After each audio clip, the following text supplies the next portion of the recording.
Bismillahirrahmanirrahim. Assalamualaikum warahmatullahi wabarakatuh. Good morning and a very warm welcome to each of you and salam super.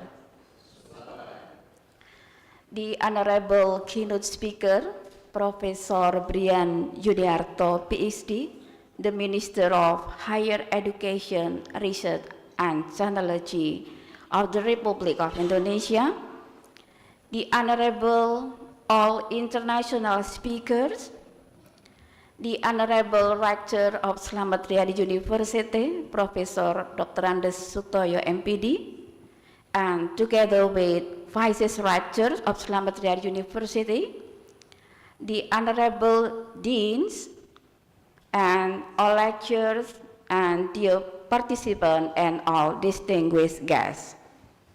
It is really great pleasure for me to be here, and also a privilege and also an honor to be here to welcome you all in the International Conference of Technology, Education, and Social Sciences, which is usually held annually by Slamet Riyadi University.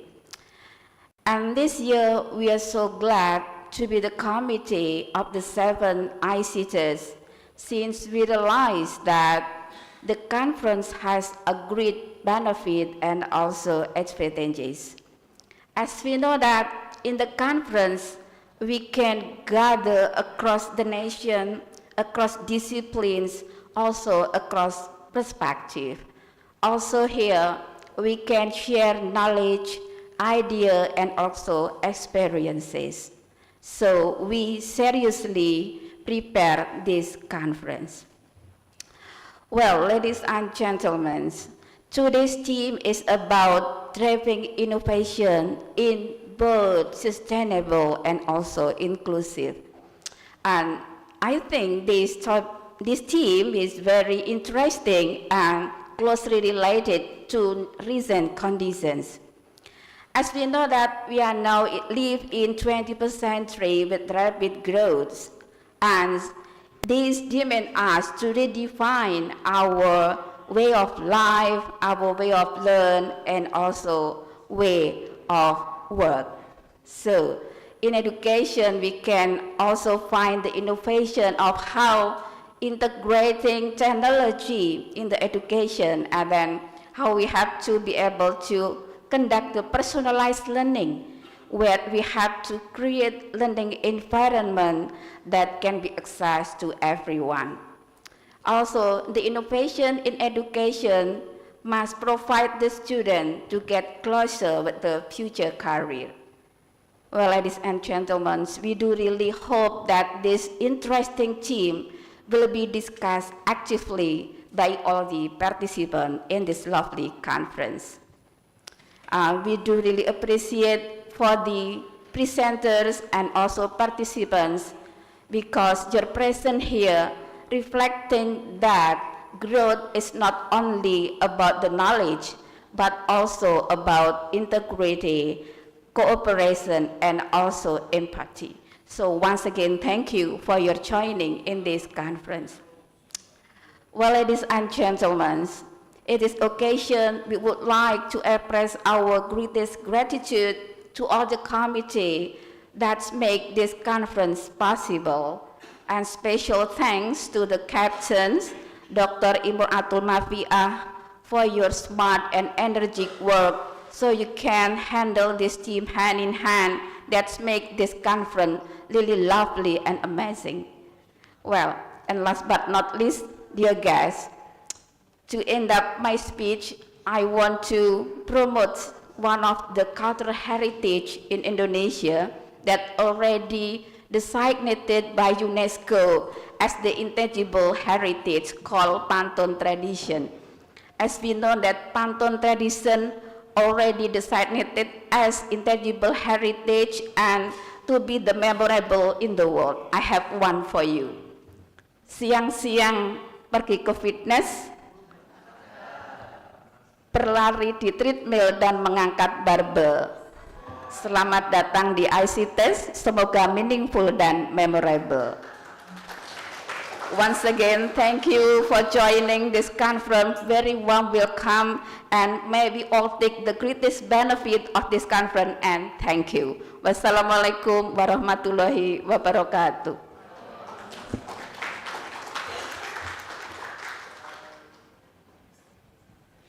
Thank you very much. The next agenda is the opening speech by the Rector of Universitas Slamet Riyadi, Surakarta. Kepada yang terhormat Profesor Dr. Andes Sutoyo MPD, kami persilakan.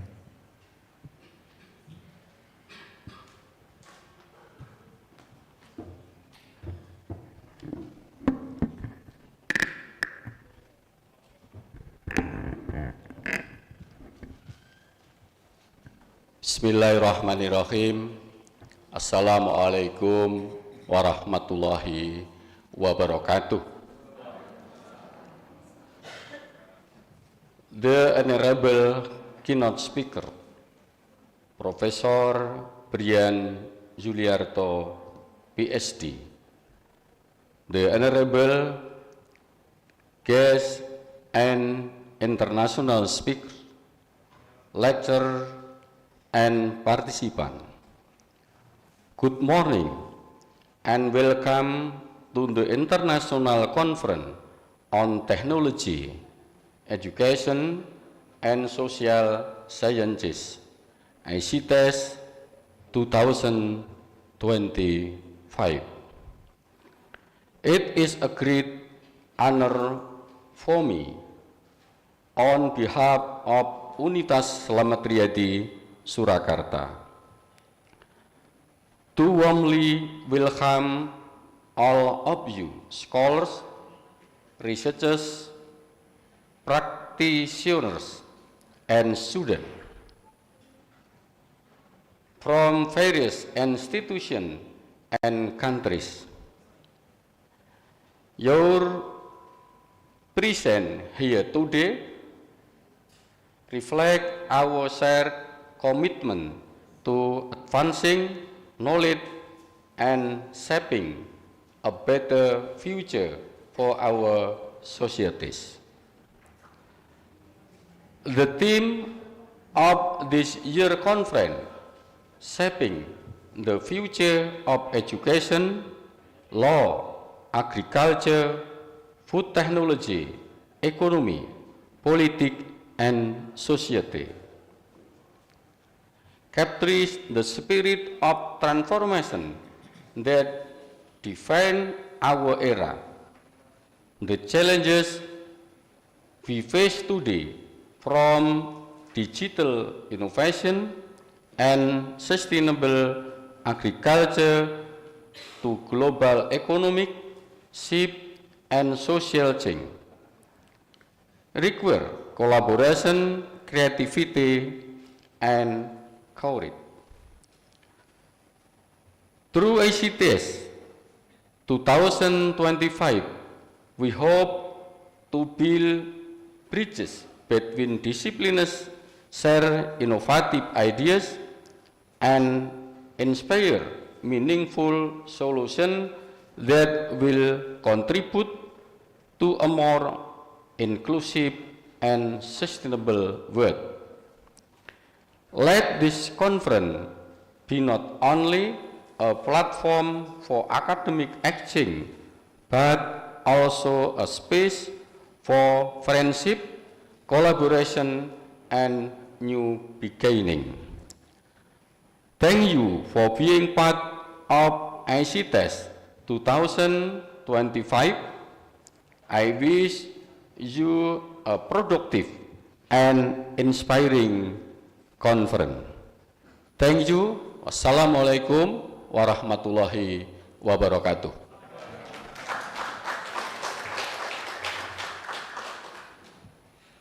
Terima kasih atas sambutan yang telah diberikan. Ladies and gentlemen, now let us move into the next session, the main session of our today's conference. We will move into the keynote speech and panel session. These sessions will be moderated by Dr. Oktiana Handini, SPD, MPD, and accompanied by Irvia Resti Puyanda, STP MSc. To the moderators, time is yours.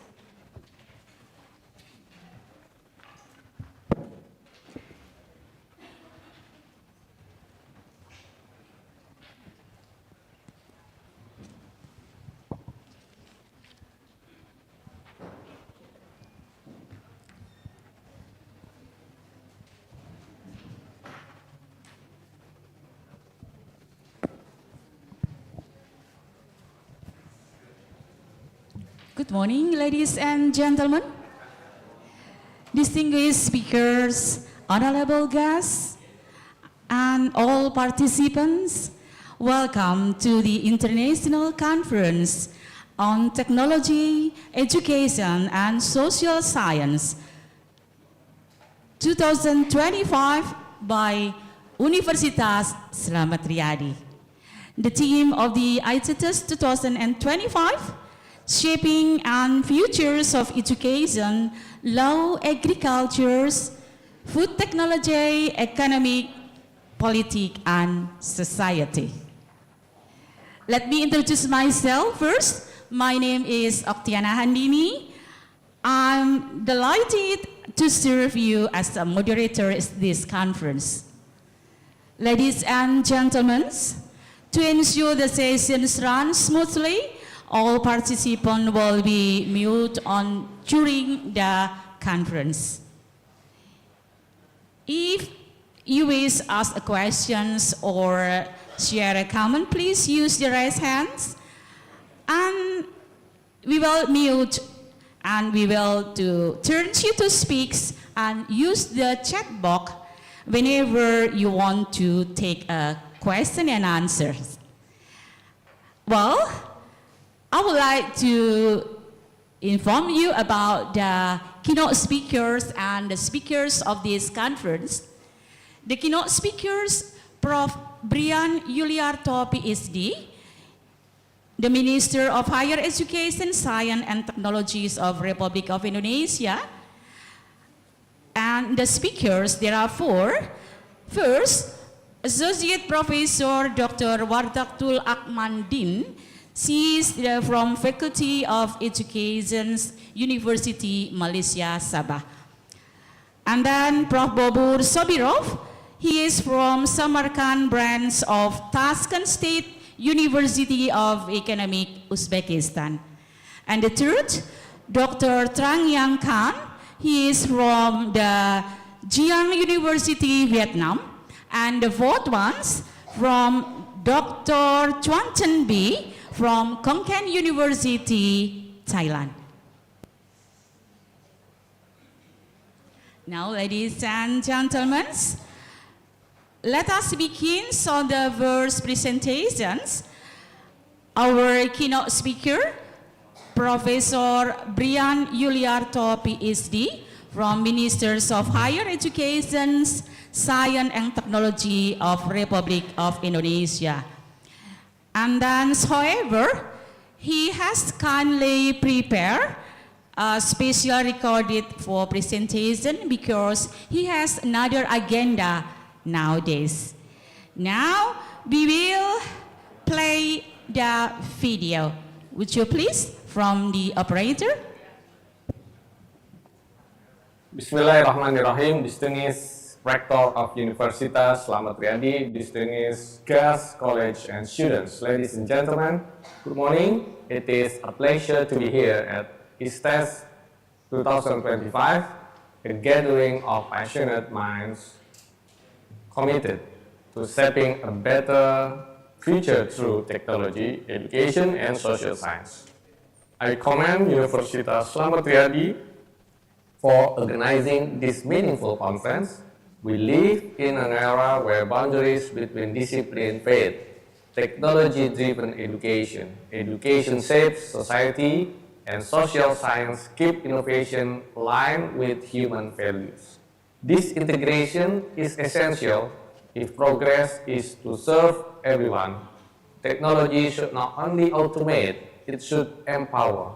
It must help improve lives, reduce inequality, and open opportunities, especially for those who have been left behind. Education remains the heart of transformation. It's not merely about transferring knowledge, but cultivating critical thinkers and ethical leaders. When learning connects to real challenges and purpose, it becomes a true driver of change. Social science gives innovation its conscience. It reminds us that behind every algorithm and dataset is a human life. Progress must be fast, but also fair, inclusive, and human. No nation can advance alone. Our shared challenges, climate change, inequality, digital access, demand global collaboration. That is why forums like ICTESS are so vital. They unite diverse minds to create knowledge that transcends boundaries. As we look ahead, let us ensure that innovation remains humanized, guided by wisdom, integrity, and compassion. May this conference inspire collaboration and meaningful contribution for a better world. Thank you. Wassalamualaikum warahmatullahi wabarakatuh. Waalaikumsalam warahmatullahi wabarakatuh. Thank you, Professor Brian Yuliarto, PhD, for preparing the presentations. Thank you so much. Prof. Brian said that technology has integrations on many aspects that include for the innovations in progress, especially in educations. So in university, we should the integrations for getting the many information and technology.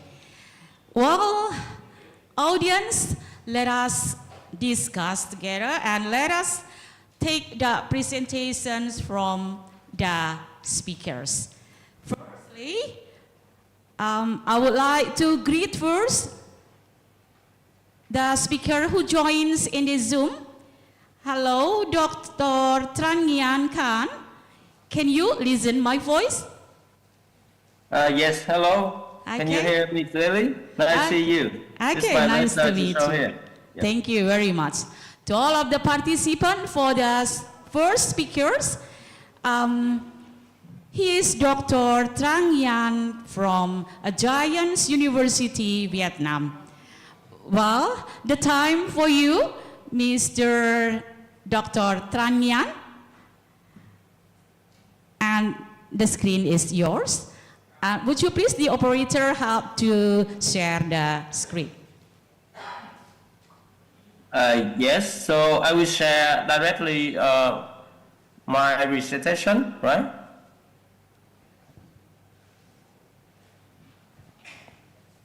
Okay, would you please? Yes. So I should do it. Could you see it clearly? Hello, could you see my slides clearly? Okay, would you please? Yes, thank you. Your voice is clear. You see it's moving, right? You see it's moving. Okay. Yes. So today I bring up some of our research related to rice quality. As you know that Vietnam is one of the top countries to producing rice and exporting rice. And the thing I pick up today is I hope that it will be suitable for most of people because I'm not go too deep into the technical thing. It's just a very simple result.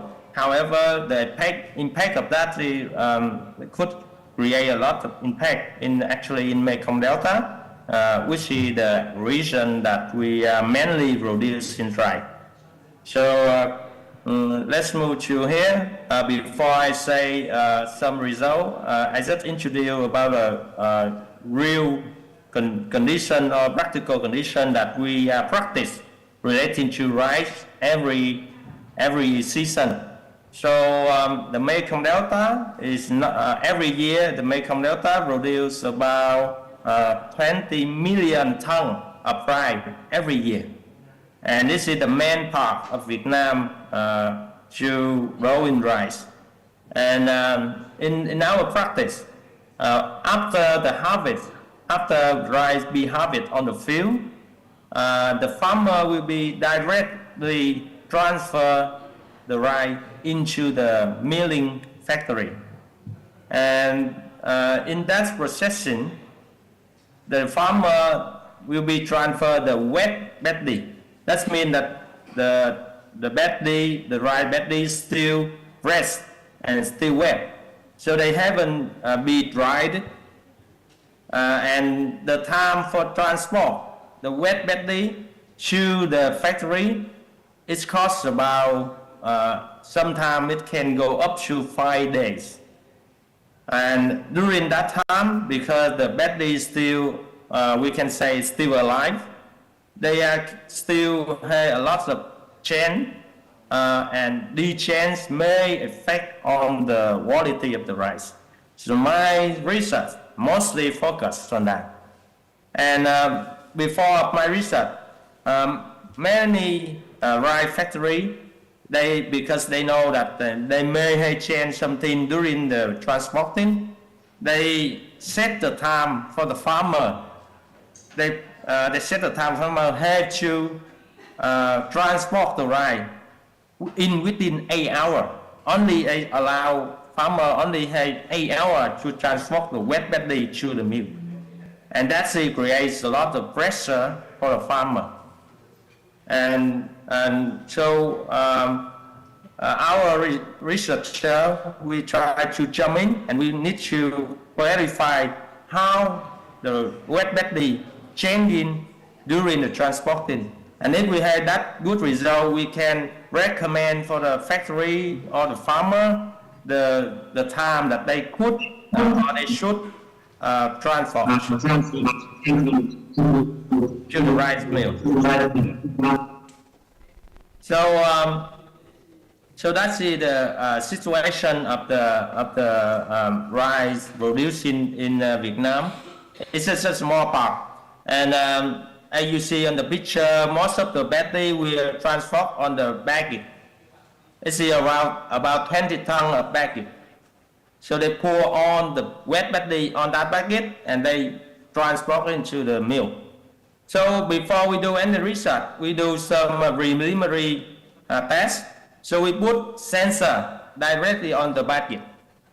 So we test with several baggage. We put the sensor on the badly pipe, and we put it in many locations, in the middle, in the top, and on the side of the baggage, and also in the top, bottom, and middle of the pipe, wet badly pipe.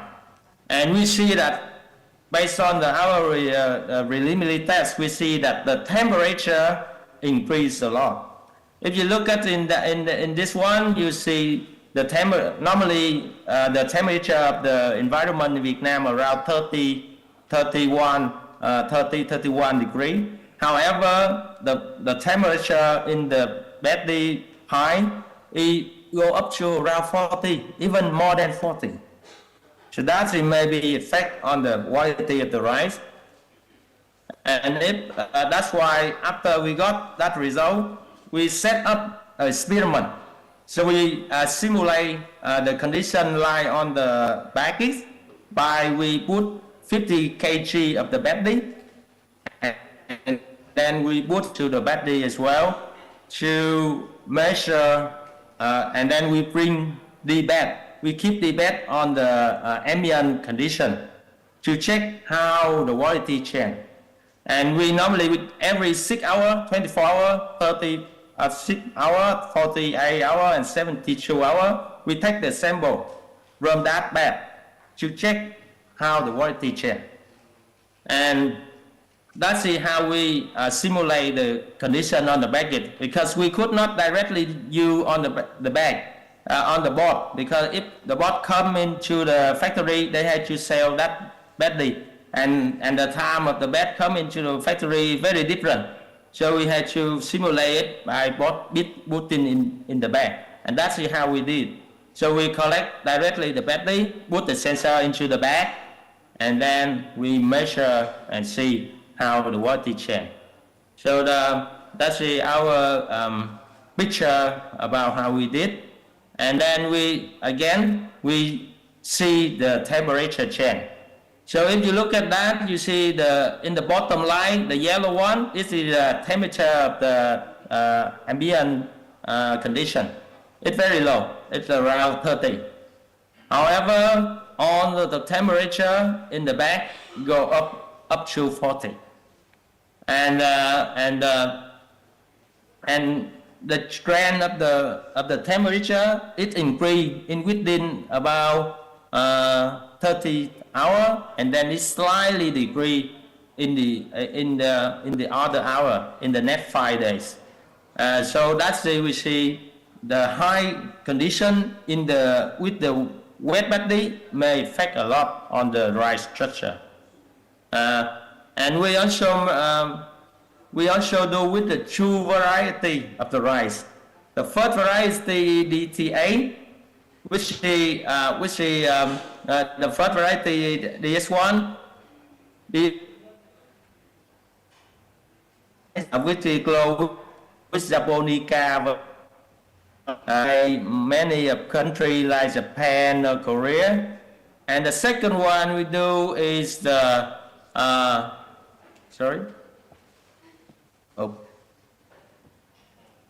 the second one we use the DTA variety. DTA variety is the most popular variety in Vietnam. It's a long grain rice and fragrant rice. So we check two most popular variety in Vietnam. One is the short grain and the other is the long grain. And we see both of them, the temperature increase sharply. Very increase about 10 degrees. And we also measure the relative humidity. That means the moisture content around the body pint, and we see they go up to nearly 100%. That means very humid. So that's the condition of the body that had to be in the high temperature up to 40, and also high humid up to 100%. And the condition is clearly it clearly affect on the variety. So we go to check the some of basic quality criteria of the body. Firstly, we make line of the surface body, and we see that after 48 hours, or after 72 hours, the line of the body going down. With the DS1 and with the DTA, after 72 hours, they getting darker. And that means that that will be effect on the sensory feeling of the body. And this is a picture to show that. If you see there, this is 6 hours after harvest. The line is still look very nice, body, but after 72 hours, they getting quite dark. And that's if they bring that body to the mill, the milling factory, they will not happy with something like this. And the reason is why it getting dark. So we double check with the surface, the microbes on the surface of the body, and we see they increase sharply. So after 30 hours or up to 72 hours, the number of mold and yeast on the surface of the body increase a lot. It's also similar with the DTA, and in both variety, DS1 and DTA, they all go up very fast. This is also easy to understand because they are in the very high humid condition and high temperature as well. So that's why they increase sharply. And this one is not good for the body, especially with the mold, because the mold, when they develop a lot, they will create a dark color. We also test the total aerobic microorganism, and we also see they increase sharply. And the total aerobic microorganism can create something like sour taste. They create a not good flavor in the pie patty. And this flavor also be marked like the not good criteria for the farmer. So we see they are some disadvantaged condition create during the transporting. However, it only happened around 30 hours or even 48 hours. It's not in within 8 hours like the beginning. So, and then we try on that sample to the very similar moisture content, like around 30%. Let's see the most common percent that people dry in the bed.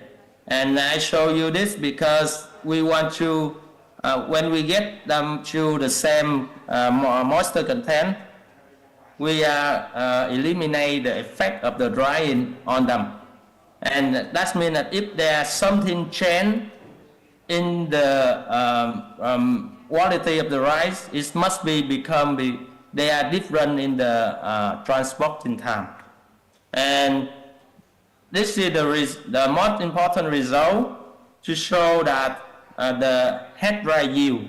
So the head dry yield is the most important criteria in the rice milling.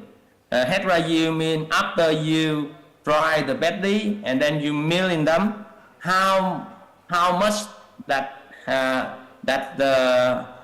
the premium rice you got. So the head dry yield, the more head dry yield have, the better profit and the better quality of the rice head. And if you see in the head dry yield of the DS1, you will see after 30 hours or up to 72 hours, the head dry yield will drop down. So it beginning at the 70% of head dry yield, but after 72 hours, they drop about 5% of the head dry yield. And this is statistically difference.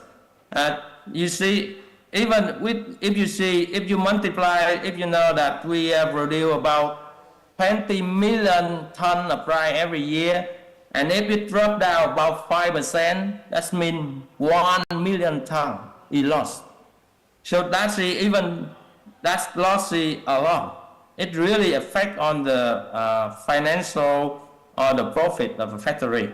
And if you look in that result, you see that you actually can keep, or can keep the paddy at the fresh condition during transporting up to 24 hours. So you have more time to transport the rice.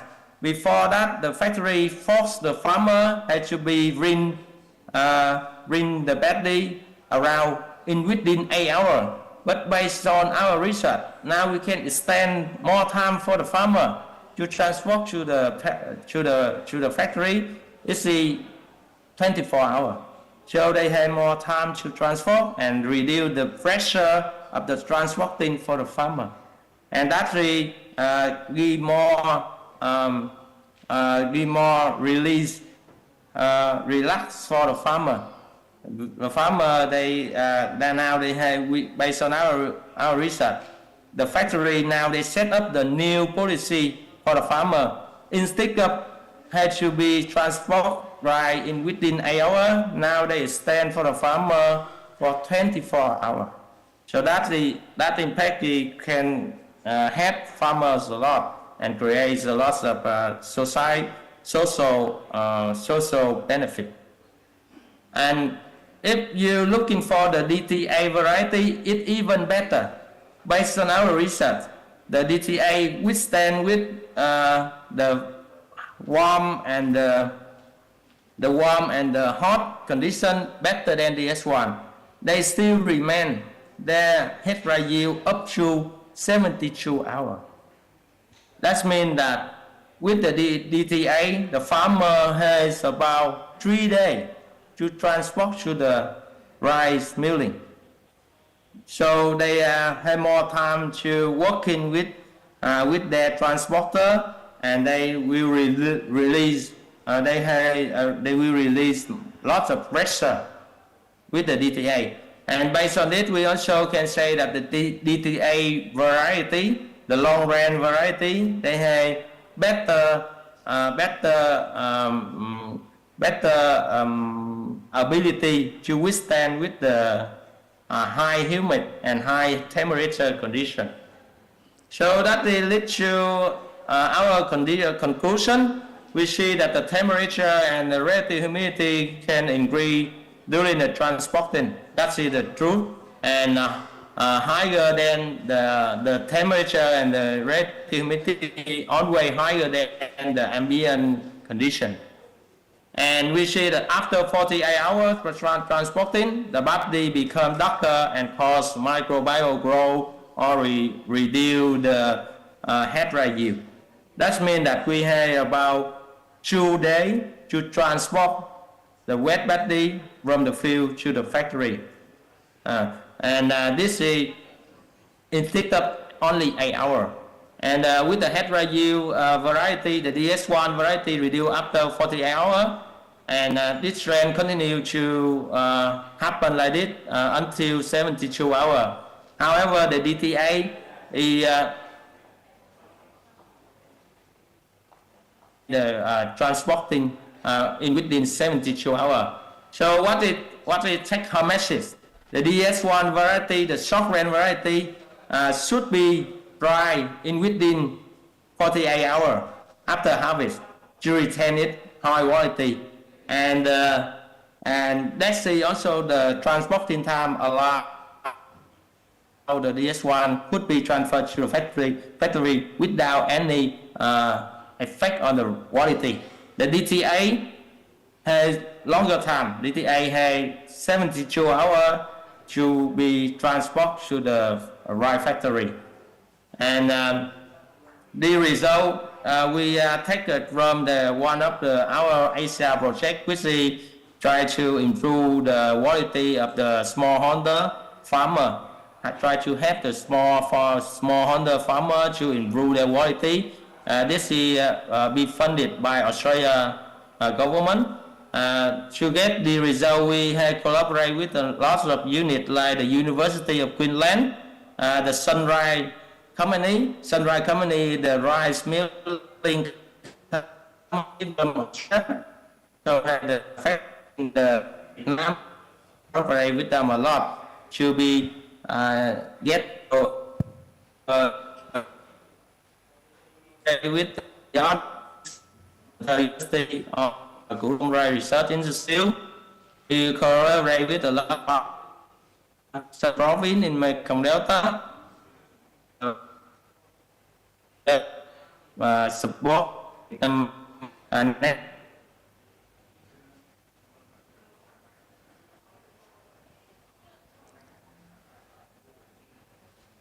to answer any question that you want to discuss. Thank you very much. Okay, thank you very much, Dr. Tran Yang Kan. And before we continue for the next presenters, I would like to read the CVs from Dr. Tran Yang Kan. He is a seasoned agriculture's food value chains expert with over 15 years of comprehensive experience in research, practice consulting, and project leadership within the Mekong Delta agriculture sectors. Proven expertise in bridging the gap between smallholder farmer, cooperatives, and SMEs as to enhance product value in market access. Thank you for Dr. Tran Yang Kan. And the Thank you. next, yeah, thank you. And the question and answer will Recording in be progress. used in after the presentation for all speakers. Yes. Okay. Well, all of the participants, now let us welcome the very familiar speaker with Universitas Slamet Riyadi. He is Dr. Chuan Chen B from Khon Kaen University, Thailand. Well, the times for you, Mr. Chuan Chen B. Hello, Mr. Chuan Chen B. Hi, good morning, ma'am. Okay. And before you present, I would like to read the curriculum vitae of him. He is doctoral degree from PhD and Development Science, Konkan University, Thailand, and graduate master in Human Geography and Yunnan Normal University, China, and bachelor degree from the Bachelor's Geography Science in Yunnan Normal University, Guangming, China. He focused in tourism. Yeah. Dr. Chuan Chen Smi, are you ready? Yes, ma'am. Okay, thank you very much. Would you please, the operator, to share screen the presentations? So I'm going to share the screen. Yes, thank you.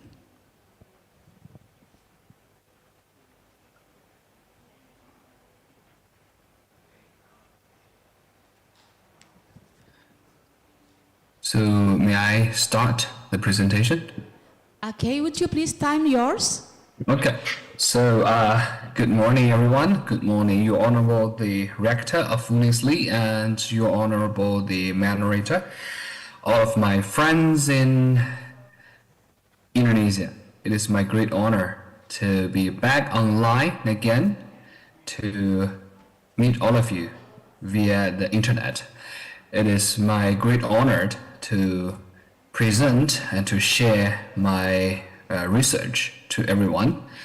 I start to come to UNISRI in 2013, so we do have a long-term relationship. So when I get the invitation back to share my research, it is feel very happy and very great honored. Feel like come back to home.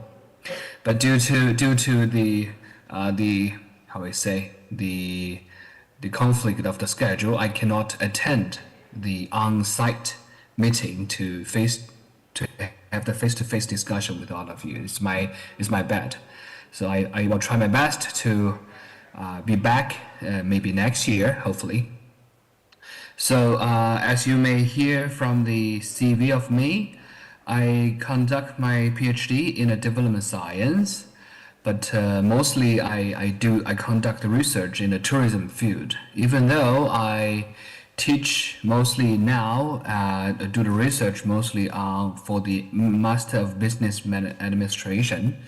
So today, after I get the topic request from Dr. Dion, so I try to select the human resources management together linked with the tourism field.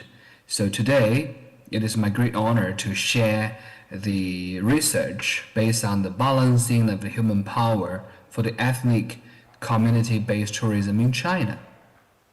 So before I start the presentation, I also would like to summarize several of the key words for today. As you may see from the topic, as you may see from the title, yes, the ethnic community-based tourism, gonna be the first keyword, and followed by the China tourism industry and human power. But I leave a question on balancing. What does the meaning for balancing and what we need to do for balancing and how and what to be balanced? So when we look at the map of China, and I put several of the directions for this kind of a presentation, I'm gonna let it go. You might see some flow from the capital city of China, which is Beijing, coming back to the southwest part. And another direction, moving direction, especially during the very tourism period, they're gonna coming from the northeast part of China to the southwest.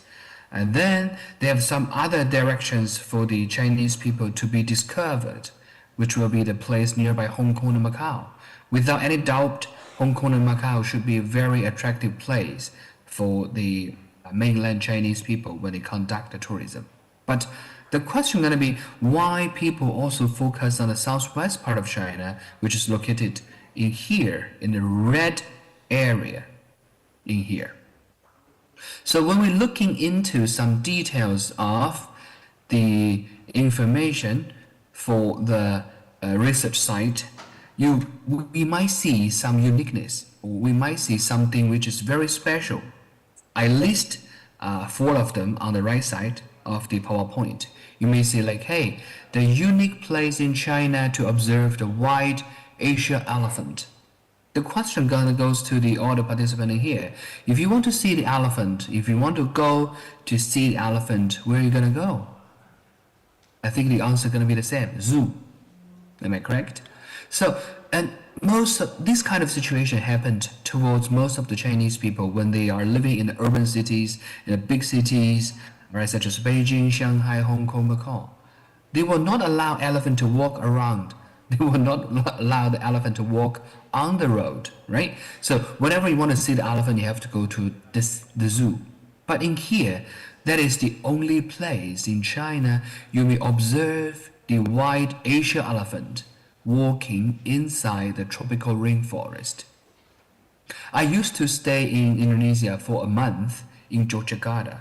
I think for most of the Indonesian people, you will be very familiar and you'll be very okay with the tropical rainforest situations.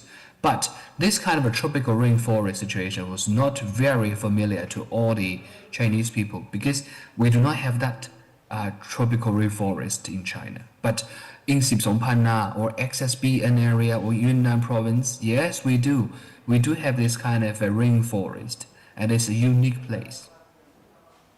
And people may always know or understood that we have like 56 minority groups in China, and proudly to present in Yunnan province, which I stayed for 7 years to conduct my bachelor degree and master degrees. We have over 20 ethnic minority groups in Yunnan province. All right, and there's another very famous ethnic minority groups we call Dai people or Dai group. That is the original and cross-border group in this area. Of course, that is the very most attractive things because imagine the people living in the urban city, living in the modern constructed cities, they might not even to have the opportunity to see how people living in Yunnan or how the people living in the bamboo built buildings. They might say, hey, this is not our way of life. When we're living in Beijing, in China, in Shanghai, let's say even in Surakarta, the people always say living in the cement or modern built houses.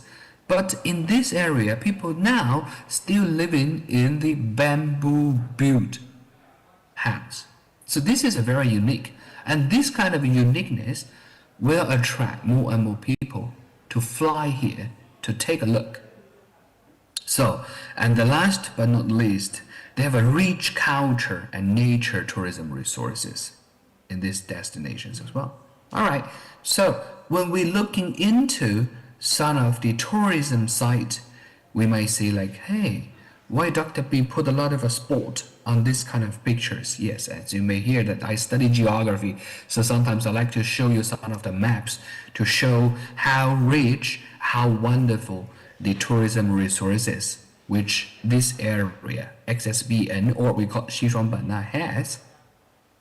All right, so you can see a lot of tourism communities or tourism sport has been established after 50 years of tourism operation, and proudly to present it in this area, in this small region.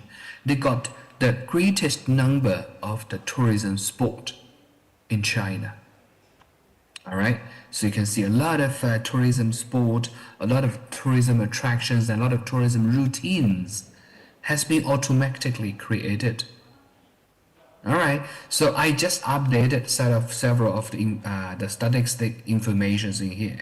You may see like the tourism development and the tourism industry, and also the numbers of the tourists coming to this area. But due to the COVID-19 pandemic, yes, we have to be aware, like during the pandemic, no tourism, no human movement. The China was locked down to keep the safety for the personnel. So during the 2020 to the early of 2022, there will be no statistic data to show the numbers of the tourists or the contribution for the tourism earnings. But back to the normal, you can see like the huge number of the tourists coming to travel back to here again. In the last year, we got over 70 million of the tourists coming. And you can see I highlighting here the numbers. I have been highlighting here the numbers of the tourism, the earning of the tourism industry contribute over 89% to the local GDP. So what does this number mean? Which means like the tourism contribute huge to the local GDPs. And imagine if, let's say, if another kind of disaster happens, the local GDP gonna be bankrupted, isn't it? So how are we gonna do and what we gonna do? As everybody knows, tourism is a green industry, right? We don't lose too much and we will have a huge income. So we need to know why so many people fly here, why so many people coming here. Firstly, local people's way of life is different. As tourists or the external, they might not be very familiar with the local people's way of life, and the local ethnic cultures is different as the others. Local buildings is different. Local food is different, right? So I highlighted a lot of different in here.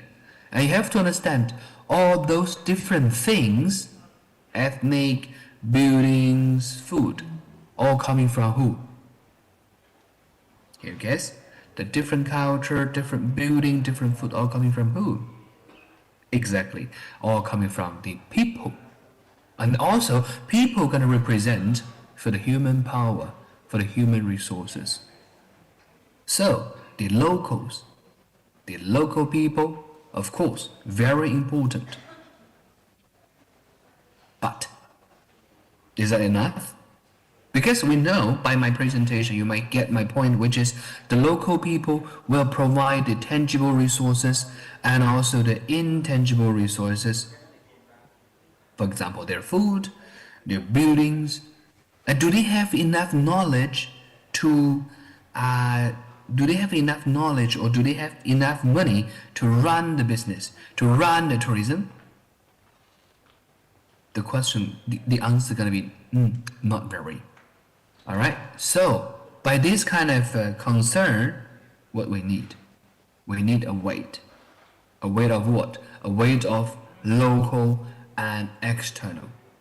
External means the external people or external organization will provide the capital, will provide the money, and those money gonna be your operational money for doing what? To doing the operational experiences to run the ethnic community-based tourism. I'm gonna provide you one of the examples. Okay. By my research, I discovered a kind of a new management approach, which called company plus villager. By those kind of the keywords, you might easily to understand. Company gonna be the organization or institute or the parties coming from external, and the villager gonna be the one from internal. All right, and this one is the unique in China happened nowadays. Especially happened in the community-based tourism. And company especially means those companies focus on tourism development, tourism promoting, and tourism attraction management. And the villages, what they do and what they're gonna do, what they're gonna offer the landscape. Their traditional buildings, their bamboo buildings, and their traditional way of life, and their colorful ethnic cultures, as what? As a holder, as the background of the tourism company to operate related tourism activity. Look at this picture. Can you tell me what is that? And can you tell me what this kind of a building represent for? When I'm asking this kind of question to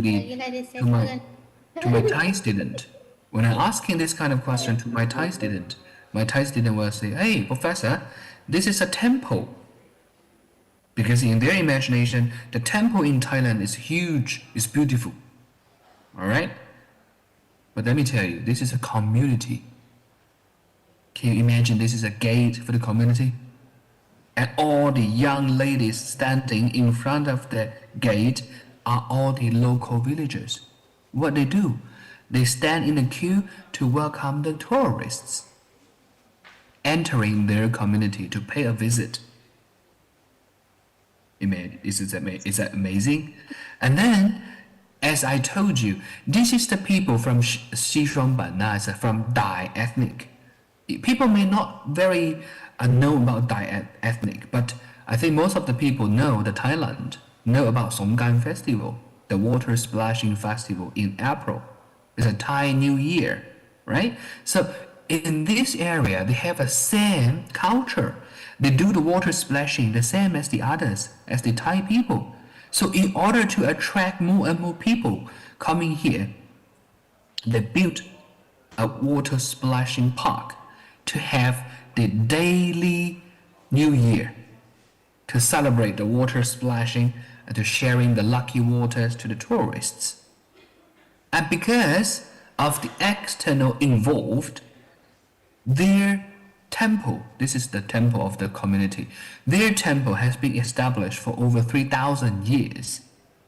But previously lack of the money to support, to do the maintenance, so they do not have enough money to do it. But after the company involved, they could build a lot of maintenance to conserve this kind of a 3,000 years Thai temple.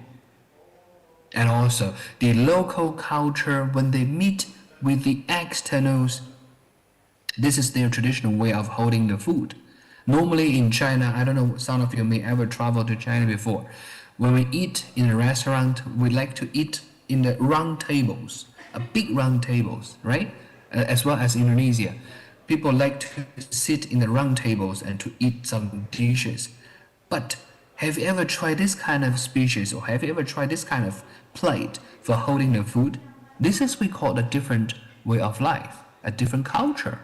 So these kind of things has been very unique to the Chinese people, I think as well. That'll be also attractive for the Western, for the foreigners as well. So the local peoples, they wearing their traditional customs, holding their home built or home produced fruits of the food to share to the foreigners, to the foreign travelers, which will be also very good to attract the people for coming here. So several of the academic words to summarize. When the external, I mean the company, and the capital, and also the operational management, the external, when they're involved into the internal. So the very good example going to be the Dai Garden or the Dai Garden community. All right. So this is the first pilot test happened in 19 port from the external, and the company not simply used the resources from the villager. They also paid 20,000 yuan, I think it's approximately around 3,000 US dollar every year, to each household for maintain their bamboo built house. Sometimes the bamboo built house easily get bite by the worm, right? So sometimes when it's humid or the weather is not very good, the bamboo building is going to be easily to be broken. So the company provide 3,000 US dollar to as a conservation fund for those kind of each household. And moreover, they're gonna share the fund for the small media enterprises, for the local people if they want to do some business. Another important point gonna be the company share 15% of the entrance fee. As you can see, the gate is very beautiful, right? So whenever you want to go pay a visit, you have to pay the money to go inside. So it's around like $20 per head, $20 per head for going to visit this kind of community. So every year, starting from the 1999, they just received 250,000 people a year, but back to 2023, they get 1.5 million travelers coming. So that will be easily to be understood. The money, the income for each people will be increased. So the statistic data shows in the very beginning they received 1,700 yuan, and back to 2023, which is 2 years ago, increased a lot, increased to 8 to 9 times as in the very beginning.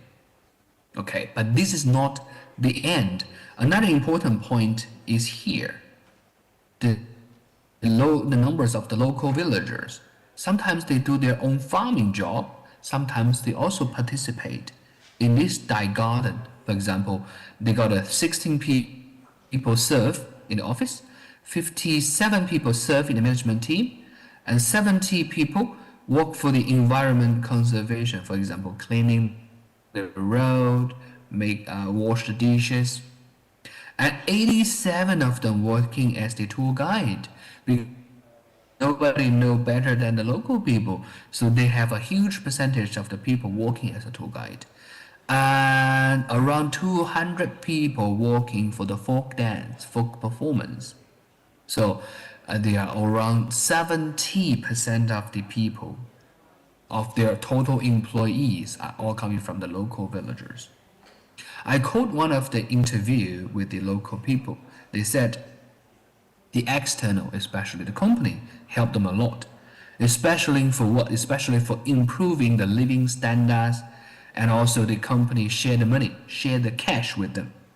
All right, and they hire some of the local people into their performance job, into the folk dance, into the management job, which is very good for them. So this is the 75 years old villagers who share this kind of ideas to me when I conduct the interview. So back to this weight.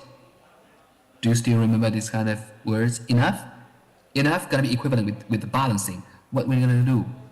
Can you imagine? Sometimes even I tell you some of the positive things, like the local people enjoy a lot and local people has a lot of benefit, but sometimes you have to understand, if you got two parties into the human power, human resources management, sometimes the external, outsider, they think, hey, I paid you the money, you should listen to me, right? And sometimes the local people said, hey, I provide you the landscape, I provide you a lot of resources, you should respect us. So this kind of things may sometimes happen into some conflicts, right? After they having some conflicts, what we're gonna do? So that is the question back to the number 5 keyword, balancing. How are we gonna do? What we're gonna do and how we're gonna do to release. Excuse me. Based on this kind of situations, company and Dr. villager B? approach has been a great success. Yes, ma'am. Okay, your time's to leave again. 2 minutes again. Yes. Yeah, okay. I'm gonna be finished very soon. All right. So back to the ending part. How we gonna do to put into the enough side, and how we gonna balance the human power? NGO, Tourism Association, and some other NGOs, they should play as the agent between the local people and also the external companies. Because what they need to do, they need to speak for the local villages. All right, but also in the meantime, they also negotiate the policies from the tourism company to let the local villagers to be accepted. So these kind of things will promote the power and will also promote the right from both internal and also the external. That would be the key point by the research, because we all know tourism is important. Tourism is kind of strategic industry contribute to the local GDPs. The same to Thailand, I think the same to Indonesia, because the slogan for the tourism in Indonesia is wonderful Indonesia. Same as in Thailand, amazing Thailand. We also need a lot of populations or tourists to come to contribute. But be remembered, in order to balance the internal and external, sometimes we need an agent or third parties to be involved to make this green industry much more sustained. All right, so thank you so much for your time. I do appreciate your patience, and I will try my best to answer all the questions from all of you. Thank you so much, the moderator. Thank you so much. You're for welcome. Okay, thank you very much for your presentations, Dr. Chuan Chen. Big give applause because Dr. Chuan Chen is very familiar with Universitas Slamet Riyadi. Thank you so much. Yeah. Thank you so much. Okay, all the participants. Next, I would like to invite Professor Bobur Somirov. He is from Samarkand branch of Tashkent State University of Economic, Uzbekistan. Well, in this time for the presentation, Prof. Bobur will present by showing the video.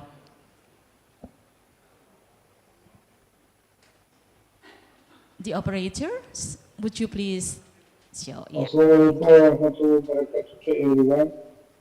Thank you guys to invite me on this conference. I am Bobo Sabirov, PhD in Economics, making presentation from USA, from University of Wyoming. So I am professor at Tashkent State University of Economics, but now doing kind of a postdoctoral degree at this university, at the University of Wyoming. So today I would like to make presentation of my research topic. So you can see now my presentation on different perspective. I would like to make full screen and start my presentation. One more time, I would like to give my thanks and applause to organizers who invited me on this conference. So my today's topic is evaluating tourism competitiveness from global perspective. I would like to study index-based methodologies with strategic insights for Uzbekistan tourism. So on introduction, I would like to say that we have been working on competitiveness indexes for a long time, and we have identified that tourism competitiveness is very important for economic diversification. The importance of this topic to be mentioned is that Uzbekistan's tourism industry is one of the developing countries industry of tourism. It's kind of emerging tourism destination. And we did kind of research on assessment of global competitiveness. The first one is Tourism Travel Competitiveness Index, and now it's called Tourism Travel Development Index. And we made kind of benchmarking for Uzbekistan's tourism, and we got kind of destinations like Spain, Singapore, United Arab Emirates, and also I got kind of research with Indonesian tourism destination too. So I want to say tourism is kind of a dynamic branch of global economy in the 21st century. It's increasing, and competitiveness of tourism is also increasing. Competitiveness of tourism Assalamualaikum warahmatullahi you can see wabarakatuh. that 10 destinations Good are morning, getting everyone. contribution of around 50%. I am Ward. Yes. Development rates, but the rest 50% is underlined to developing countries tourism. It's kind of Indonesia, Uzbekistan, Thailand, Malaysia, Azerbaijan countries like Kazakhstan, Kyrgyzstan, Tajikistan, and so on. So tourism competitiveness is defined as a major improvement feature to measure destination's ability to provide satisfying experience and generate revenue. There are some factors that influence like infrastructure, health and hygiene, cultural resources, and government policies. We have identified tourism competitiveness index in 4 different levels: micro level, meso level, macro level, and mega level. So micro level is to evaluate tourism companies, tour agencies, hotels. Meso level is kind of a measurement of regional tourism development, regional cases. Mega level is kind of checking on government level. Like in Indonesian case, it would be macro level. Uzbekistan case is also macro level. And we have kind of a mega level, it's kind of a continental level. So first one could be kind of a Central Asia, could be kind of a mega level. Southeast Asian countries could be kind of also example of mega level. So we did kind of development of tourism competitiveness indexes by World Economic Forum, and we did kind of assessment policies and factors governing sustainable development policies also. We paid attention on business environment, safety and security, health and hygiene, cultural and natural resources. We paid attention on different models of World Economic Forum in order to make that analysis of tourism competitiveness as a methodology of our work. There are some challenges in Central Asia which is unfortunately is one, it could be kind of cost advantage and disadvantage, like we have rich cultural heritage and natural resources along Silk Road, but however, we are facing difficulties to make sustainable tourism. The second is we have kind of infrastructure. It could be, let's say, advantage, but unfortunately, inadequate infrastructure such as structure could be kind of difficulty. Visa and regulation obstacles also could be difficulty, and also why we are now opening our doors of opportunities to other countries like Indonesia and tourists now can easily go to Uzbekistan without visa. We have opportunities to make regional cooperation, investment in tourism infrastructure, and doing kind of digital development policies. So in our methodology, we got 20 countries from different, let's say, regions, and did kind of a benchmarking of top destinations, like 10 leaders from a global perspective, 5 regional tier countries, and 5 emerging destinations. Already got information, and we have done analysis of 2017 to 2024 of these 20 countries, and we used AHP, like analytic hypothesis. We used DDA, kind of data and development analysis, and also we did deep networks of Bayesian. And key metrics like price competitiveness, cultural resources, ICT readiness, and infrastructure, also with international openness, made kind of analysis of us. So we paid attention that Kazakhstan, Uzbekistan, Kyrgyzstan, Tajikistan, Turkmenistan can easily work and be competitive across different major pillars like infrastructure, health, price competitiveness, cultural and natural resources to be done, because these countries are having the same difficulties, the same policies, the same let's say, culture, the same, let's say, people, because we were part of Soviet Union and now we are separated countries. And it's easy to do kind of integration of these, let's say, features from these destinations. In the future, I would like to pay attention that these countries can make easily checking of digital transformation in tourism. They can investigate the role of sustainability in tourism. They can shape competitive destinations, and also they can work with each other on national or international, let's say, level by making national reforms from tourism perspective. And we have found that Uzbekistan has high score because they have cultural resources and price is cheaper. Also, they can be kind of affordable tourism destination.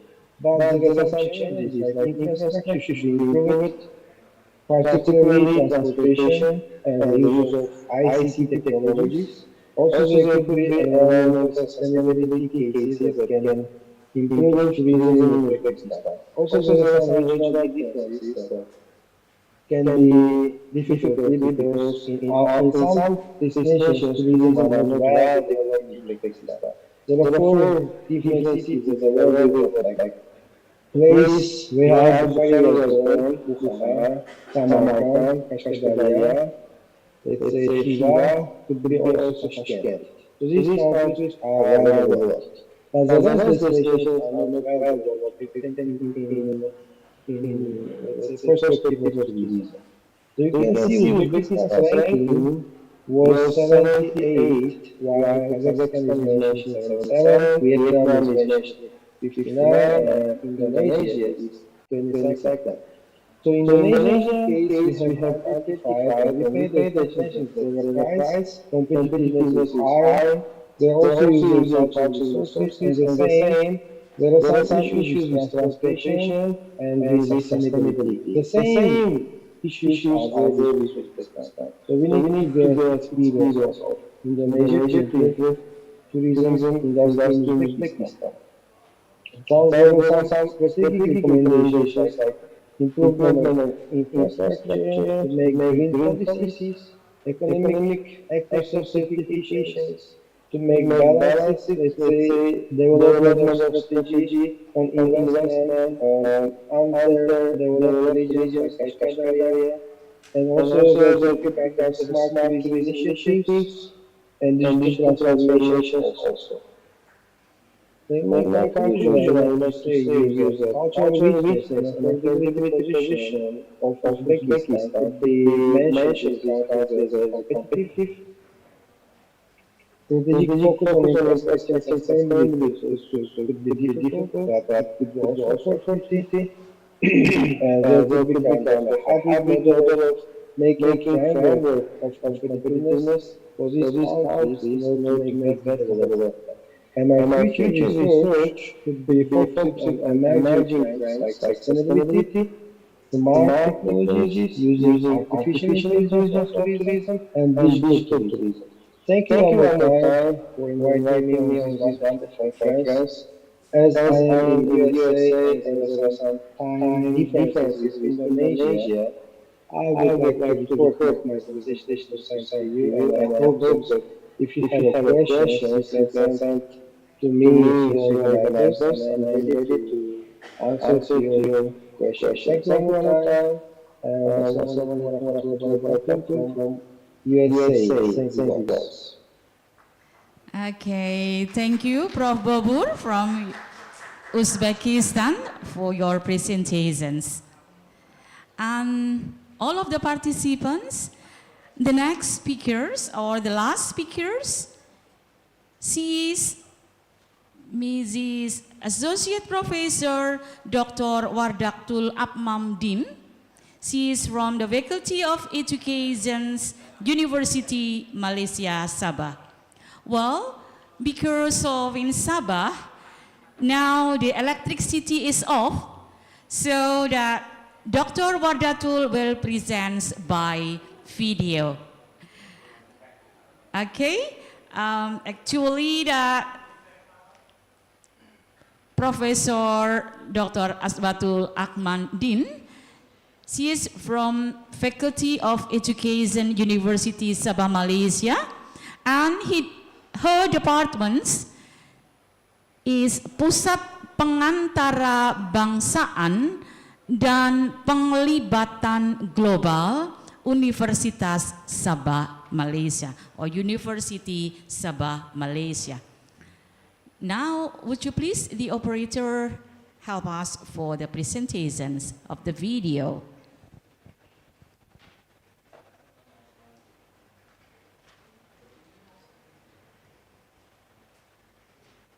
Assalamualaikum warahmatullahi wabarakatuh, and a very good morning, everyone. I am Warda. I'm here today to shift our conversation around educational technology. Instead of focusing solely on the benefit of multimodal projects, we're going to dive into the often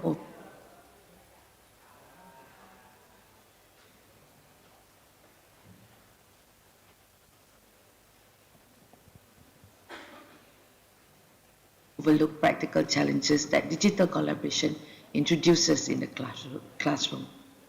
The title of my paper today is Working in Public, which refers to the dynamics where every action, every edit is immediately visible and tracked, a reality for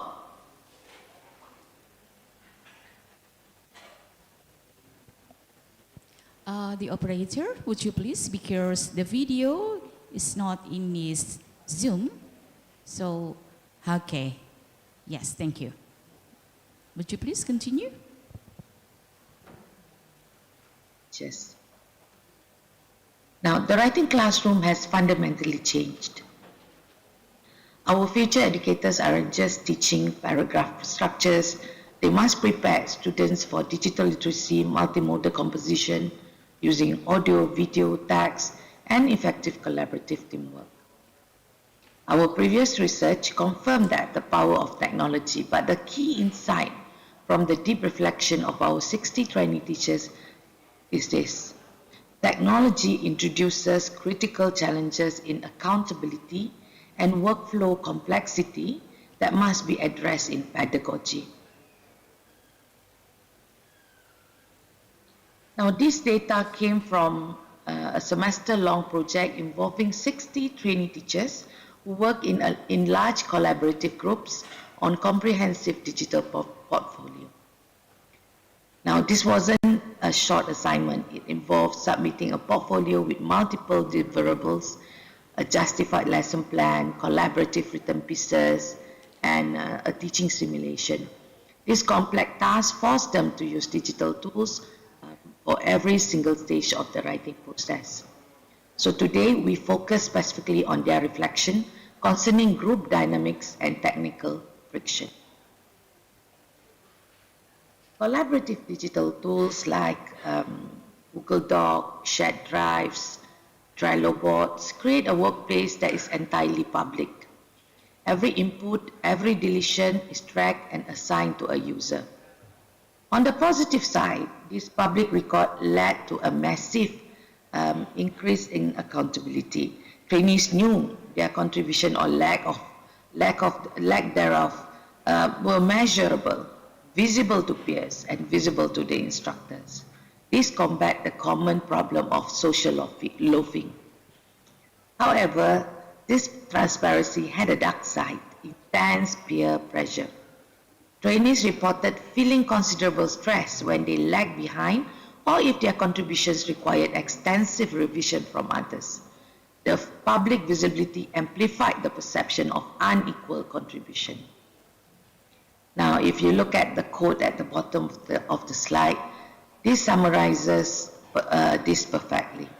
The digital platform lacks of seamless integration exacerbated group friction, turning the tool itself into an obstacle.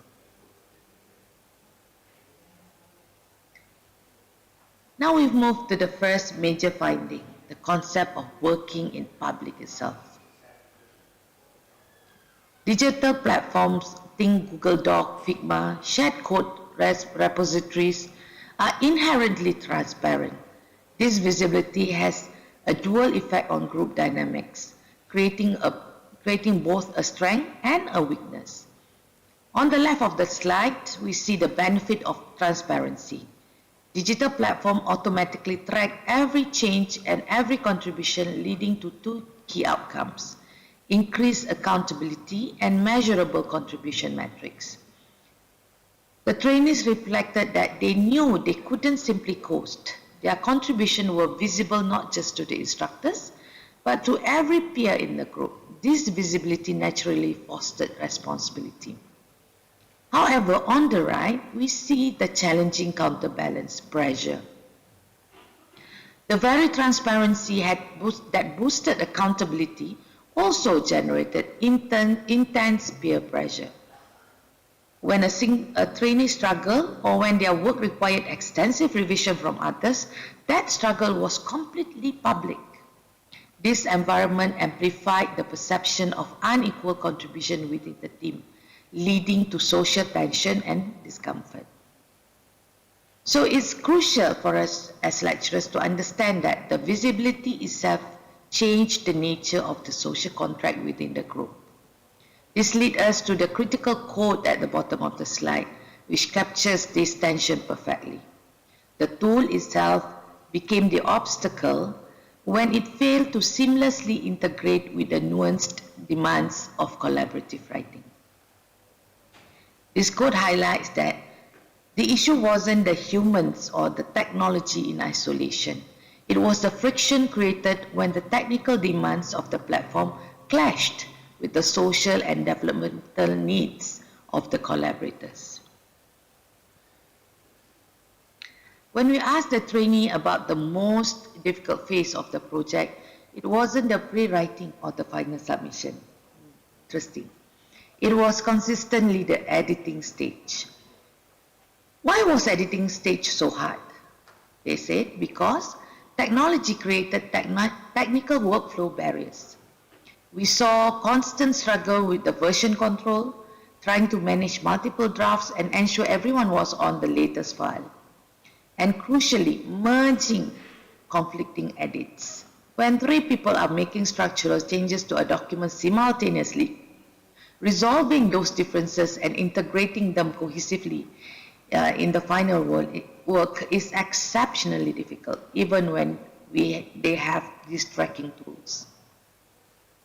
So, we as lecturers must teach collaborative editing as a skill separate from simply writing. A powerful tool does not automatically equate to a smooth work. Yeah? So the difficulty of the editing stage, which we just discussed, is directly tied to these 3 technical obstacles created by the digital tool themselves. First, version control. While digital platform records everything, managing multiple versions of the document and ensuring every single collaborator is working on the absolute most recent draft becomes a significant cognitive load.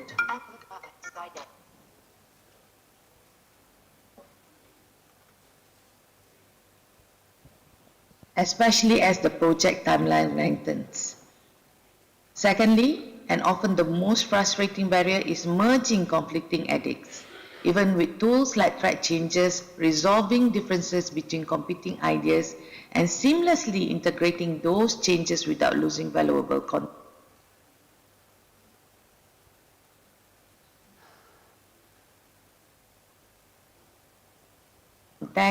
Requires more than just technical skill. It requires deep, deliberate communication and workflow management. This is where collaboration often broke down. Thirdly, we encountered the issue of platform consistency. When groups use different digital tools for different parts of the portfolio, say one app for mind mapping, another one for drafting, and the third one for publishing, maintaining consistent formatting and functionality across all these diverse tools became a time-consuming administrative task, pulling focus away from the actual writing pedagogy. Ultimately, these technical issues validate the recurring code from the trainees. The tool itself became the obstacle when it failed to seamlessly integrate with the nuanced demands of collaborative writing. So the technology meant to facilitate the work often ends up creating its own separate layer of complexity that needs to be managed. Our research strongly suggests that technology cannot just be dumped into the lesson plan. It must be strategically introduced or staged based on the writing phase and the tool's effectiveness.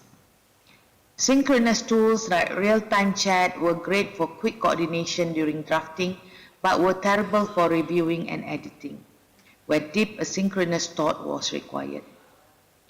Furthermore, trainees cited the steep learning curve and time commitment as major barriers. You cannot spend half of the 45 minutes class mastering the mechanics of a new interactive tool. So we as lecturers must teach our trainee teachers to match the right tool to the right stage and integrate them in a structured, scaffolded way. Given the steep learning curve and time constraint identified by trainee teachers, our main pedagogical recommendation is to address technology integration through a staged approach, rather than introducing complex tools all at once. So we propose 3 phases. The first phase, foundation phase, we should start with the basic. In this phase, the goal is to introduce basic digital literacy and focus on collaborative skills that are technology agnostic. Simultaneously, build a classroom community to manage the peer pressure dynamics we discussed earlier. The integration phase, so once the foundation is solid, move to this phase. This is where you cautiously add multimodal tools, crucially explicitly implement version control procedures, teach it as a skill, and establish clear workflows to prevent the editing stage meltdown. Finally, the advanced phase, students can handle complexity. They can now synchronize tools and platforms, confidently implement peer assessment, and take on complex projects requiring high level of technical and social coordination. So no matter the phase, two considerations are paramount. One, we must allocate sufficient time for learning curves, advising educators to reserve periods of 45 minutes or more per class for technical learning and troubleshooting only. And two, we must deliberately provide scaffolding for varying technical abilities to ensure equity and prevent the technology from becoming a barrier for struggling students. Our finding, derived from the practical reflection of the 60 future educators, emphasize that effective technology integration requires a careful balance between technical functionality and human collaboration dynamics. To recap, the digital environment creates a culture of working in public with both accountability and pressure, and the editing stage is the technical bottleneck. Going forward, we must advocate for a careful stage introduction of technology in educational setting and actively develop pedagogical approaches that address real-world issues like version controls and collaborative workflow management. And with that, I thank all of you. Thank you. Associate Professor Dr. Wardatul Akmandin from Faculty of Education, University, Malaysia, Sabah. Well, ladies and gentlemen, to all of the participants, now time for us for getting the question and answers. And many questions here in live chat. Although that, I would like to offer you maybe the questions from the online Zoom. Maybe, do you want to ask the questions? You can raise your hand. Okay, while waiting in the Zoom, I would like to read from the live chat, especially to Dr. Chuan Chen B. Many questions here, but actually maybe in live chat you have write your answer here. Your answer here. Okay. Yeah. But actually I would like to read one question from the participant in live chat. This is from Dr. Ayu from Unisri, from Slamet Riyadi University. Unique is main attraction from tourism. When visiting a place, how does the Chinese government manage this? Would you please, Dr. Chuan Chen B? There is a question. Sure, thank you so much for the questions. Actually, I reply by typing the questions. What I want to say is every place they got your own uniqueness. Yep. So it depends on how the government or how the local business association or tourism association depends on how they're going to promote it. For a very easy understanding, I think most of you have ever watched the movie called Avatar, right? Avatar movie, and everybody knows this movie is very nice. They got Avatar 1, Avatar 2. And do you know where does this movie took place? I mean, where did the author, where did the editor shoot this movie? In China, in Zhangjiajie. So because of this kind of collaborations, a lot of movies took in China, which will strengthen their uniqueness. in several months ago, there's kind of a movie called Jurassic World. I can't remember the full name of that Jurassic World. And that movie was shoot some part in Trang in Thailand. So, the booking ratio for the hotel in that province in the coming December has been fully booked. This is amazing. That is from the traditional promoting ways. I mean, by the movies. Have you ever tried to consider for using the social media? For example, everybody use TikTok every day, right? Everybody use YouTube. Everybody use Instagram. So we have a lot of influencer. The influencer will enhance their way of promotion. Sometimes the Gen Z, the Generation Z, or the young kids, they preferred. So this kind of a uniqueness, together with the performance or with the wonderful influencer promotion, will make this kind of uniqueness more and more known by the world. And this is how the local government or how the local tourism authorities did in China. Yes, ma'am. Okay, thank you. Well, I offer again from the participant who joined Zoom, maybe, do you have any questions? Maybe you can ask a question to Dr. Trang Yans or Dr. Chuan Chen Sbi here. Well, okay, I would like to read the live chat anymore again. Here from Dr. Nani Suhartati from Slamet Riyadi University again asked the question to Dr. Trang Yan. The question is, in Indonesia, after harvesting, paddy is sun-dried for 3 until 5 days and then stored in the warehouse. It is kinds of the handling. What psychological changes might occur in the rice quality? And the second question, what drying technique are commonly used by farmer in Vietnam and who have small scale for the formulation? Thank you. Dr. Trang Yan, there is a question to you. Yeah. So thank you for your question. As let's quickly introduce you. Yes. First, with the first question. In Vietnam, around 15 years ago, actually the Vietnamese farmer, they practice exactly the same like Indonesian. So after they harvest, they will dry their paddy by themselves. Normally, they also use sun dry as well as they also have some small dryers to dry the paddy.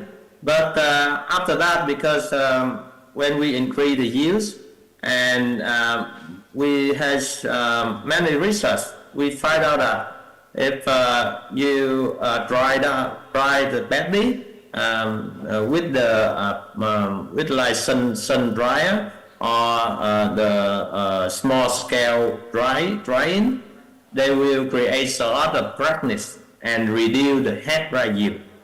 So and we say that the damage on the paddy by the wrong way of drying affect a lot on the head dry yield, and it creates a lot of food waste. So to prevent that, around 10 years ago, we changed in the practice. The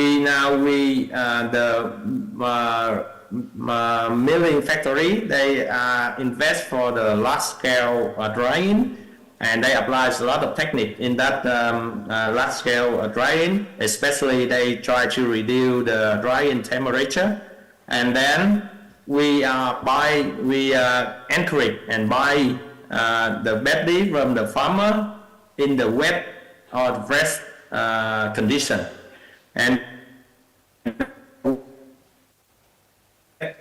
paddy to the mill to dry them under the good condition drying, And by that way, we can increase about 10% of the head yield, which is, if you multiply for like million ton, you can sell around 5 or 10 million ton of the head yield. So currently in Vietnam, most of the farmers, they don't dry in by themselves anymore, and they just bring their wet battery to the miller, and the miller will take responsibility to dry the battery, and because the miller factory, they have more advantage in the technical thing, as well as invest in the large scale dryer, we have more advantage to dry by that way than for farmer. So that's. Okay, thank you. Next question again in live chat from Irvia, Slamet Riyadi University. The questions: how can we determine which varieties are more resistant to transportation time? Dr. Trang Yang, would you please? So when we do in the research about the transporting time, and this is a very new result that we got from that, and we see that the transporting time really could be affect on the quality of the rice in the different varieties. And we did deeper research related to that, and we by the RVA we research about the weekly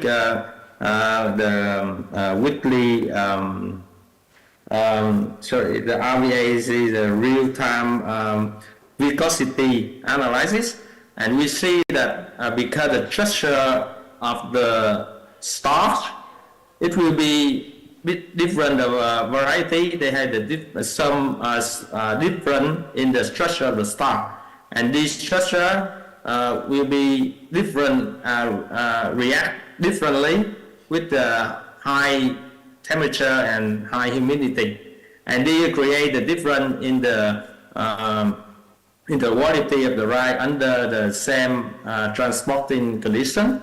However, the really true mechanism for that we still in research. So let's say that we can see clearly its effect on the variety, and the mechanism is related to the structure of the stock. But how actually structure and which structure we had to have more investigate in the research, because that is a very new research from in Vietnam as well. Because before that, most people they not really care about the transport time, and we hopefully that we can find out the true mechanism on that. Yes. Okay, thank you. The next in the live chat again to Dr. Chuan Chensby here. The question from Dr. Imro Atul, Slamet Riyadi University again.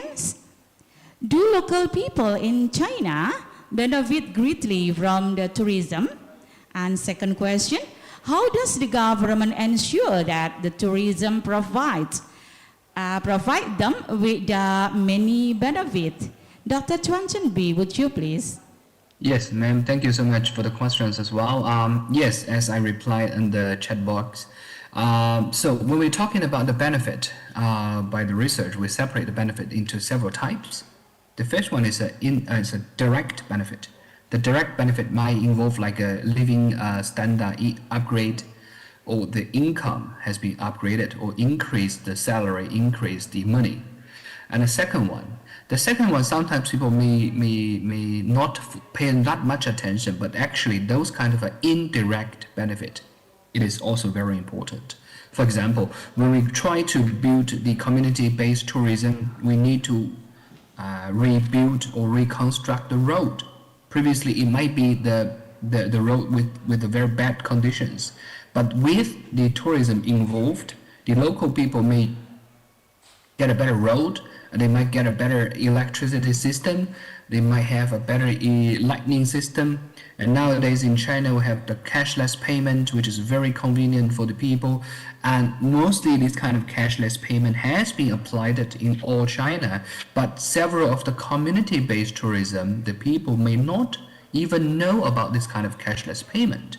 With the development of the tourism industry involved, into their daily life, they might have the opportunity to receive this kind of indirect benefit, right? So this is how the government try to make sure that everybody have the right to share the benefit from the development of the tourism, no matter you are the villagers, no matter you are the internal or you are the external from the tourists. So that is what the Chinese people do, and this is what the Chinese local villagers, especially the one who serve for the community-based tourism, there they get from the tourism development. Thank you so much, ma'am. Yeah, thank you very much for your great answers, yeah, from Dr. Trangians and from Dr. Chuan Chensby. Well, let me try to conclude from all of the speakers' presentations.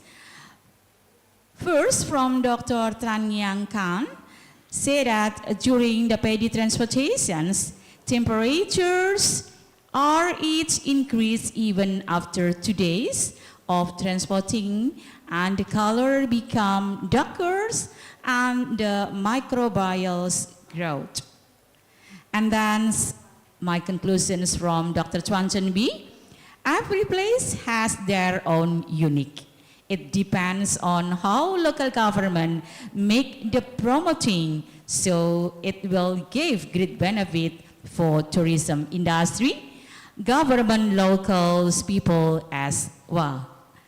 And the conclusion from Prof. Babur, culture is and then affordability position in Uzbekistan as a competitive destination.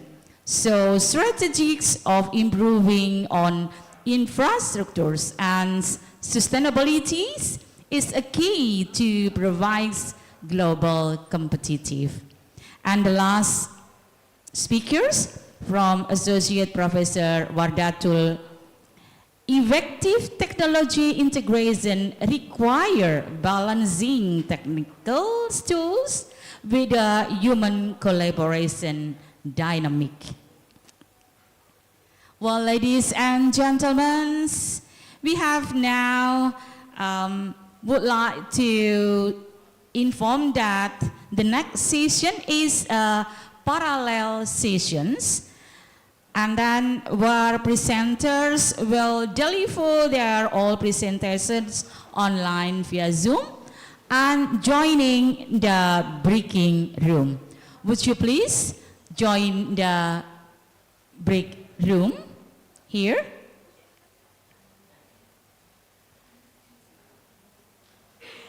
No.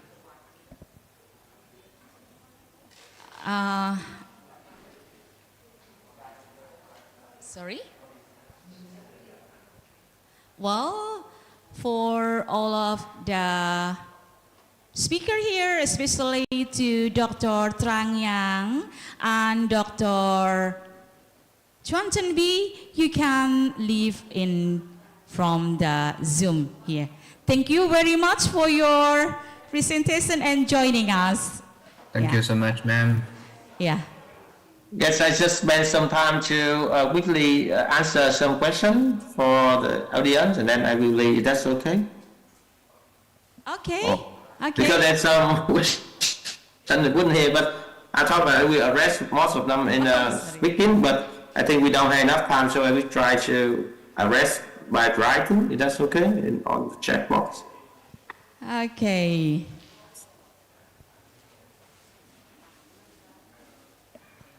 Well, thank you very much, Dr. Trang Yang. Yes. Again, I would like to say thank you, and to Dr. Chuan Chenbi. The next one, would you please join in the break room, suitable with the data and the device of the... Okay. Oh, Dr. Trang Yang, do you still join us? Because there is any answer that you want to say here? Okay, I will leave. Oh, Thank you. sorry. Yeah, time to you. Would you please? Yes.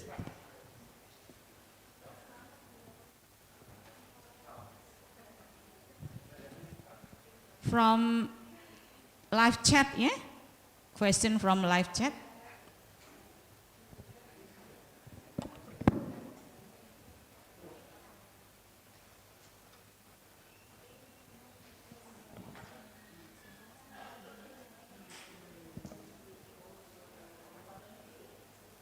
Okay. Well, a question from Dr. Mercury. Yeah, sorry. There is any question from her. How to reduce the effects of transportation times on rice quality? Dr. Trangyang, would you please answer it? Sorry. Okay, thank you.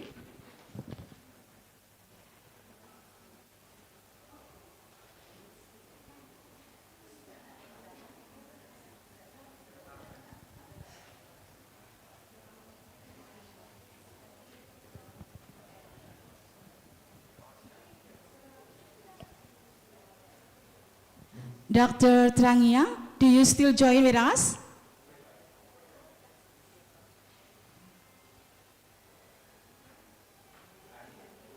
Oh, he left already. So sorry. Okay, because we still have time for getting the Zoom here. Maybe, there is a new chat here. Dr. Chuanchan B, do you still join?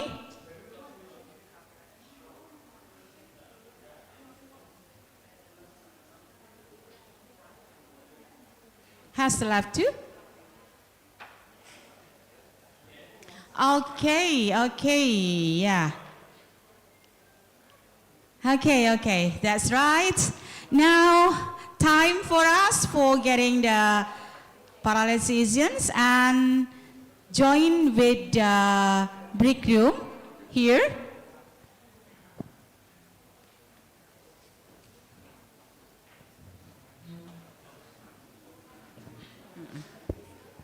Well, as the moderators, I think there is enough for us for getting the Zoom and presentation here. And would you please, I will back to Master of Ceremony. Thank you, and would you please join us for the next ICTESS from Universitas Slamet Riyadi.